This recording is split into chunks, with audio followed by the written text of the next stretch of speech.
চিকিৎসা খরচ মেটাতে গিয়ে আর কেউ যেন সর্বশান্ত না হন, সেই স্বাস্থ্য ব্যবস্থা গড়ে তোলার প্রত্যয় ব্যক্ত করেন ডাক্তার জুবাইদা রহমান।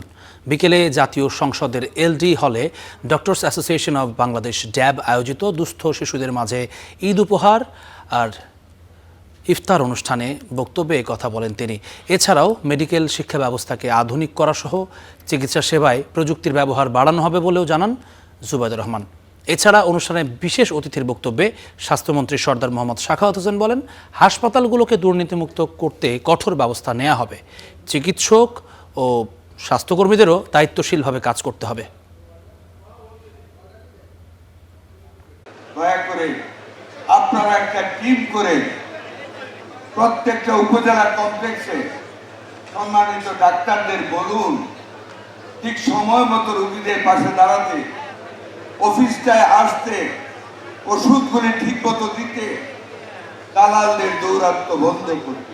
প্রত্যেক নাগরিককে মর্যাদা ও সম্মানের সঙ্গে স্বাস্থ্যসেবা প্রদান করাই বর্তমান সরকারের সংকল্প। আমাদের সংকল্প চিকিৎসা খরচ মেটাতে আর সর্বশান্ত নয়। মানসম্মত চিকিৎসা সেবা ইনশাল্লাহ থাকবে সকলের দোরগোড়ায়। প্রতিটি মানুষ চিকিৎসা পাবে তার প্রয়োজন অনুযায়ী, সামর্থ্য অনুযায়ী নয়।